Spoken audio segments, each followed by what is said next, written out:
What if I told you this game mechanic has over 40 years of history behind it? The secret behind one of the most infamous game mechanics is a half-century story that traces back to three men. A British-born American astronaut, a Swedish man in the fedora hat, and a Japanese man who was hired to be a game designer despite never having played a video game before. And it all began on the 23rd of August 1983. At the end of the summer season, a game called Ultima 3 Exodus will be released, one of the most pivotal games that you have never even heard of. It was one of the first games to have a day and night cycle. It was one of the first games to have an open world. But most notably, Ultima 3 was the birth of this video's main character, durability mechanics. The American developer Richard Garriott added this as a strategic element to the game. It required players to manage their resources and visit blacksmiths to maintain their gear. It was also added for realism and immersion. It made weapons and armor feel like they would break as they would in real life. Ultima 3 took a big risk with this, and thankfully it paid off. The game would sell over 120,000 copies, which was a lot for an indie game at the time. But despite the game's success, durability itself was largely unnoticed. Ultima 3 was called a modern-day masterpiece, a sequel that far surpasses Ultima and Ultima 2, but none of the credit went towards the game's durability system. Despite durability's contributions towards the game's success, no one paid it any attention. Unsatisfied with its debut, durability moved on. If people weren't going to give durability the praise it deserved, durability was going to make people praise it. And so, durability would descend into the depths of hell.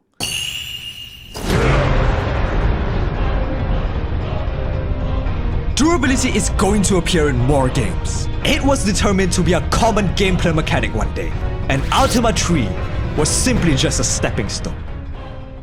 And so years passed.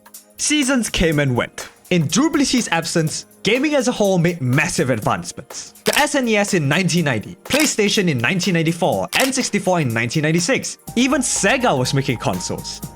But they didn't age well. Zelda received 5 new installments. Zelda 2, A Link to the Past, Link's Awakening, Ocarina of Time, and Majora's Mask. And in 1990, durability mechanics would make its return. Rising up from the deepest pits of hell, just like the Christian moms feared, birthed 3 satanic games: Doom, Diablo, and Baldur's Gate. Durability began working its way into more fantasy RPGs, starting with Diablo and Baldur's Gate. Similar to Ultima 3, weapons and armor in these games gradually wore down and became less effective. It was added in both games for the same reasons: strategic resource management and immersion. But this time, durability went a step further. Durability began displaying itself as a numerical value, a number that decreased each time you used it and breaking the item once it hit the number 0. Durability began branching out to more and more games, determined to make itself known, appearing in other role-playing games such as Dark Cloud and the Fire Emblem series. Durability was front and center in both games. Weapons had a number that counted down with each use and broke once they reached the number 0. It was slowly climbing up the popularity ladder, and yet, despite all this, durability was still struggling to make itself known. Who the fuck are you? It had appeared in multiple role-playing games and it was still mostly unknown to most gamers. Durability had an existential crisis. It realized that it was confining itself to one genre when it could be so much more. It was at this time that durability realized what needed to be done.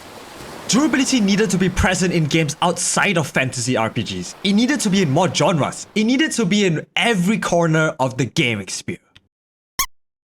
Okay, that's probably not the best wording for my analogy, and thus, durability embarked on a journey.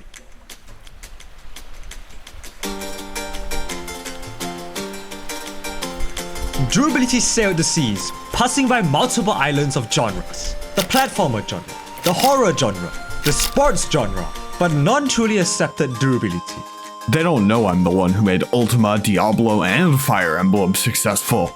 Until one fateful day in 2001, everyone's lives was about to change forever. And it all happened when durability boarded a plane.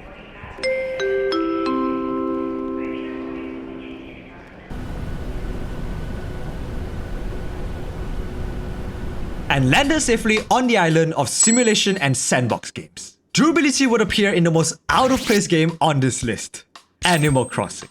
It was first released on the N64 as a Japanese exclusive, and it was called Animal Forest. Animal Forest would flop in terms of sales for multiple reasons. But its GameCube remake Animal Crossing would become a commercial success after being released worldwide. And for some fucking reason, this remake introduced durability mechanics. Unlike the original Animal Forest, which had unbreakable access in this game had limited uses, requiring you to buy another one from Mr. Turbo Capitalist himself, Tom Nook. But gold access existed and they were unbreakable. Ironically. Now, what purpose does durability serve in a chill life simulator like Animal Crossing? I don't fucking know. Hit the like button for my detailed explanation DLC. But this marked a pivotal moment in gaming history. Animal Crossing was the game that broke out durability mechanics from the confines of fantasy RPGs and made it an essential mechanic in gaming. This crossover laid the groundwork for durability mechanics, allowing it to find its way into multiple other games of different genres. After the success of Animal Crossing, durability embarked on a journey once again. This time, it landed on the island of shooter games. Durability mechanics decided to take a much different approach with these, finding its way into games like Far Cry 2 and the Fallout series. Weapons and armor in Fallout 3 and Fallout New Vegas slowly degraded, and eventually breaking at zero. Guns in this game also had a chance to jam while reloading, causing the player to essentially take a longer reload time. This was also the case in Far Cry 2. Every gun in this game degraded over time. Guns that you picked up from enemies aren't well maintained and degraded even faster. And eventually, the gun would break and explode in your face. Fire in the hole! Durability's mission to colonize the gaming world was going smoothly. More games started picking it up. Durability would return home to the island of RPGs, making itself present in Final Fantasy XIV. Weapons, armor, accessories, and tools in this game were the primary source of stats, namely, all these stats. But as you might expect, they gradually degraded, and at 0% durability, they would stop providing these stats. Durability also appeared in the Dark Souls series. Weapons and armor degrade over time. How original. When durability reaches zero, it breaks. Daring today, aren't we?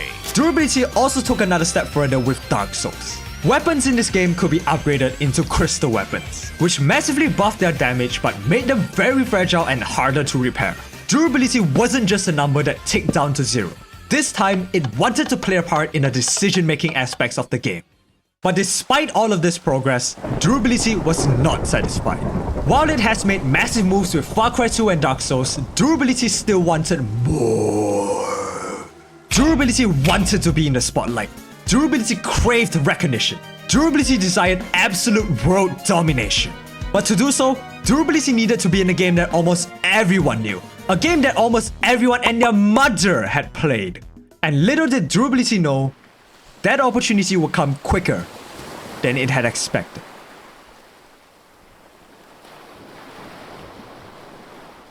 On one fateful day, a Swedish man clad in a fedora had landed on the island of Sandbox Games. The man was an aspiring game developer. He spent his days working as programmer for a photo software company named J-Album and spent his nights developing games. One of such games would be released in May 2009, and the world was never going to be the same. Using his skills from his previous job working at King, yes, that King, Nice cock. the man would release a game called Cave Game, a game that would later be known as Minecraft. And the Swedish man who would later change the world with this game was known as PewDiePie's Notch Person. Heavily inspired by a block-based mining game called Infiniminer, Notch would make a similar blocky sandbox game that allowed you to place and break blocks. But unlike Infiniminer, Notch wanted Minecraft to have RPG elements. This led to him adding survival mode on September 1st, introducing health bars and hostile mobs. On December 31st, he'd add armor to the game, as well as shovels and swords. And later on the 10th of January, he would add pickaxes and axes. But even with all these features, something felt missing. Everything was in place for a sandbox game with RPG elements like Notch wanted, and yet the game felt incomplete. It was missing one key element that tied everything together. And on the 31st of January 2010, Notch did the unthinkable. He went outside. What could I add to Minecraft? Wait, he's Swedish. What could I add to Minecraft to enhance the survival experience? Notch would add durability mechanics to Minecraft. Every weapon, tool, and armor had a number that ticked down to 0 before essentially evaporating into nothingness. He gave Iron Tools 129 uses, Stone Tools 65, Diamond Tools 257, and then gave Wooden and Gold Tools 33. Durability really wanted to be present in the earlier versions of Minecraft, but Notch had other plans. He doubled the durability of Diamond Tools up to 513, and later doubled it again to 1025, and then later doubled the durability of all tools, except Gold. But even then, it wasn't enough. They still felt like they were breaking too fast. And they were, holy shit. Durability was so oppressive, providing more pressure than an Asian net during finals, that other game mechanics tried to counter it. Enchantments such as Unbreaking will be introduced in Minecraft 1.0, the first official update. It added a 50 to 75% chance to ignore durability on tools, effectively doubling to quadrupling their lifetime. And the armors would instead have a separate 20 to 30%. For some reason, and anvils were added in Minecraft 1.4, which made it possible to repair tools by using the material it is made out of. But nobody fucking does this. 1.4.6 would introduce enchanted books, and this was how people maintain their tools. And later in Minecraft 1.9, the controversial divorce update, mending will be introduced to the game to fix the marriage, repairing your tools with the experience you picked up. But even with durability breathing down our necks, Minecraft became a global success, introducing durability to a broader audience. The concept of equipment degrading became infused with gaming, causing more and more games to start implementing it.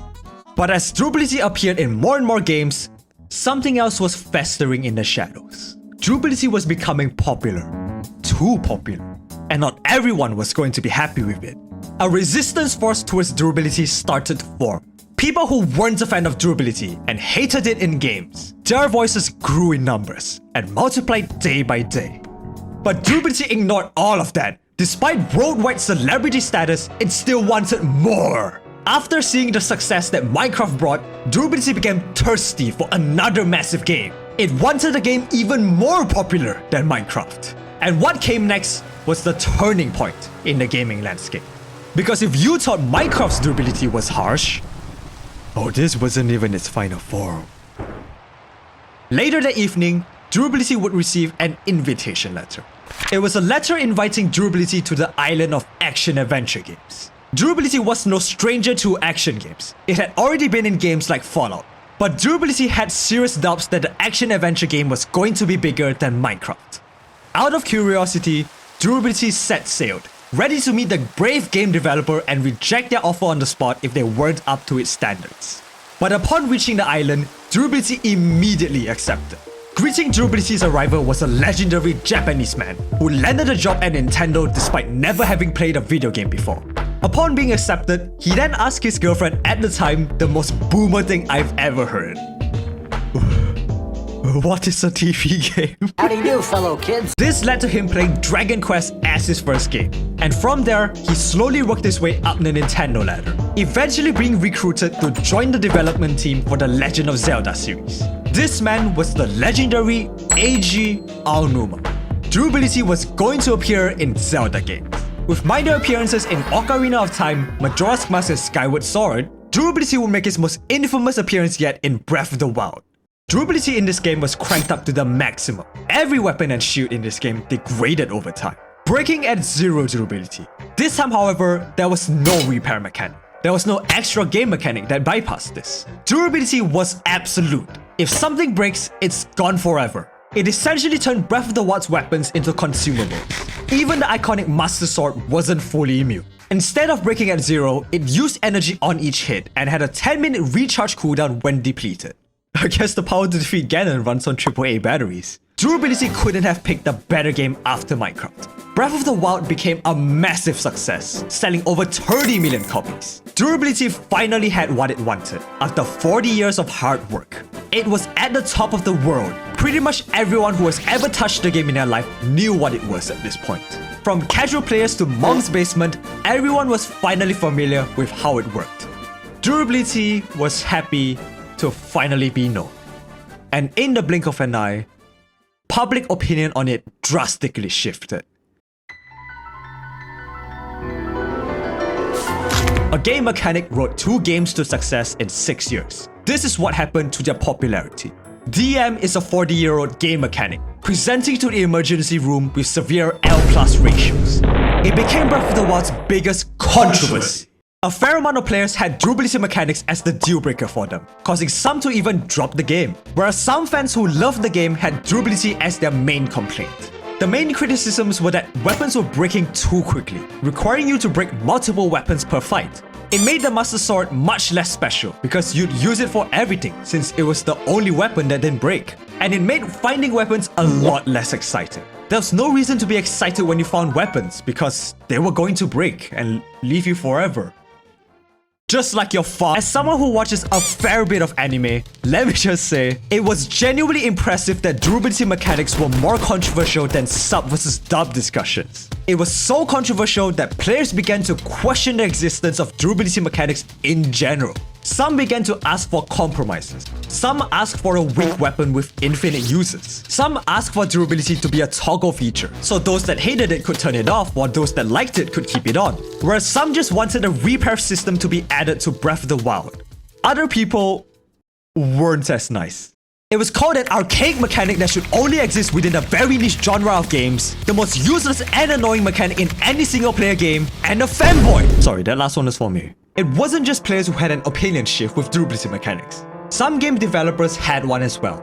Remember Dark Souls? Well, in the case of Elden Ring, weapon durability is no more. Durability mechanics would also be absent in Baldur's Gate 3. And when this Steam user suggested durability for weapons, this was the community's response. Fuck no! Fuck no! Fuck no! Durability would also be absent in some Fire Emblem games, with Fire Emblem Fates, Fire Emblem Echoes, and most recently Fire Emblem Engage removing durability for weapons, opting to balance their weapons in other ways. And games that still included durability faced controversies. Lies of P was met with mixed responses, which led to the developers increasing durability after the demo. Tears of the Kingdom's reintroduction of the durability system reopened some old wounds. Thankfully, the game added fusing mechanics, so it wasn't as bad as Breath of the Wild. Durability was now at its lowest point, grappling with a threat to its very existence, forcing it to confront its deepest fears. It was facing a potential decline in its relevance. And with public opinion of it balancing between two extremes, things weren't looking good. What do I think about this? I usually try to remain neutral in topics like these.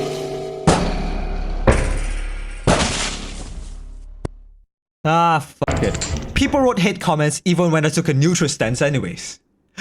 Durability is the second worst game mechanic ever in the history of game designing. I hate durability so much. It's like the SNES Rainbow Road. Games keep bringing it back even though it's complete dog shit.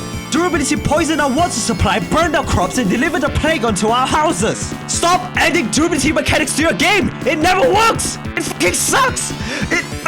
And just like my video about bundles, I can already see all the comments coming in. Skill issue. Just get good at the game. Durability is not a problem. It's a skill issue. Those who have a problem with durability just suck at the game. Get good. Skill issue. What skill issue? What's so skillful about a durability system? I'm genuinely curious about this. Is it skillful to save your good tools and always use your crappy tools? Wow, look at this skillful gameplay. The problem with durability is the fact that games tend to execute it poorly. It doesn't make the game harder and more skill-based. All it does is make the game more grindy and tedious. It's just padding the game length. And in the case where durability does affect difficulty, it doesn't affect it in a good way. It just ends up being artificial difficulty. What is artificial difficulty? Imagine you're taking a test.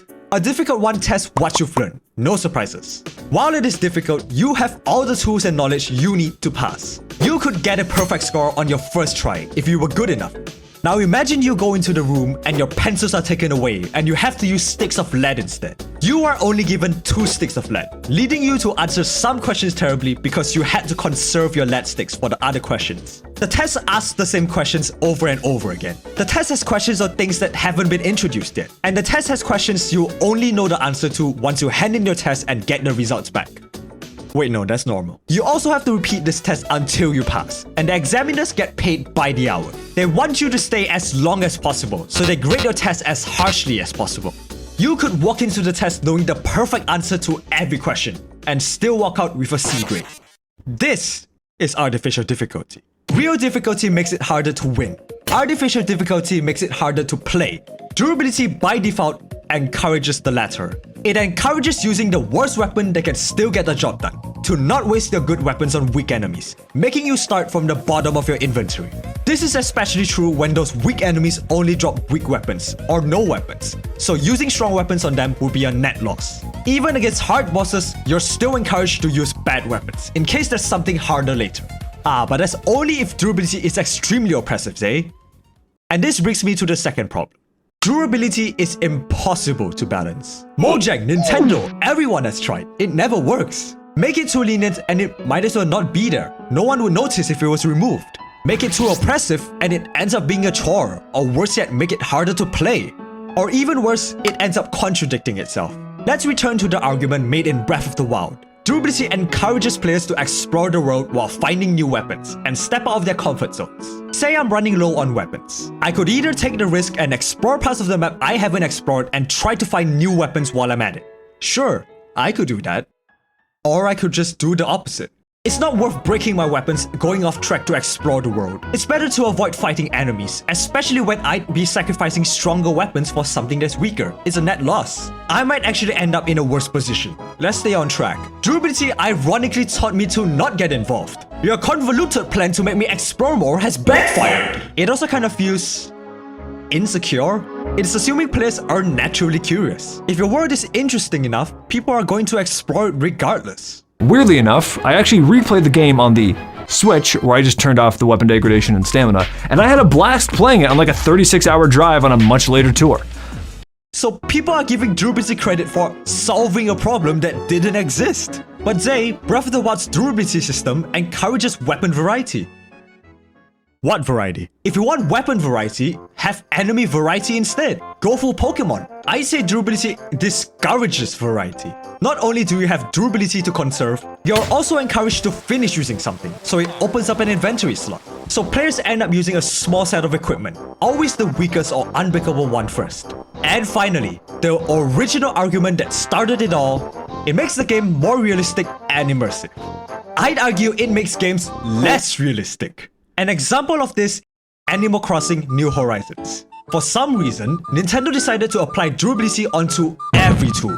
Fishing rods, nets, shovels, slingshots, and watering cans. You can't make this shit up. What are you watering your plants with? Sulfuric acid? Another example of this, Minecraft. You're telling me that this legendary material forged from Lucifer's dead ashes, netherite, is only 20 times more durable than mankind's third invention. We're talking about a substance so tough it survived the depths of the nether and has a higher melting point than the temperature of lava, which is 800 to 1200 degrees Celsius. 1400 to 2200 degrees Fahrenheit for my 33% American viewers. Subscribe for more freedom unit conversions. And it's just somewhat better than a rock tied to a stick? Hell nah. These are just the arguments that I've heard. I'm sure there'll be plenty more in the comments below, but I'm sure durability will contradict those too. I fully believe no one really likes durability as a mechanic. Some people hate it, including me. And I'm pretty sure even those that don't hate it just barely tolerate it. They tolerate Breath of the Wild's durability system because the rest of the game is just that good. They enjoy the game in spite of durability. And those that unironically like durability, like most do in Minecraft, are just used to it after several years of playing games that have it. Fellas, I understand how attached you can be to durability mechanics. It just feels weird, doesn't it? One day your tools have a finite lifetime and to imagine everything is now permanent? It might feel like a part of your childhood was taken away from you. And in a way, it kind of was. If you grew up playing games like Minecraft, Fire Emblem, Dark Souls, and then recently played games like Breath of the Wild or Tears of the Kingdom, durability just feels like second nature to you. You go into every game expecting tools to break. Kind of like fall damage. You go into every game expecting that because we're used to it. I fully understand that. I too have some trouble imagining a world without durability mechanics. I've recently played Minecraft with no durability mod by Aditech99, and believe me, it felt super cursed. The only way it could have been any more cursed is if this song played in the background.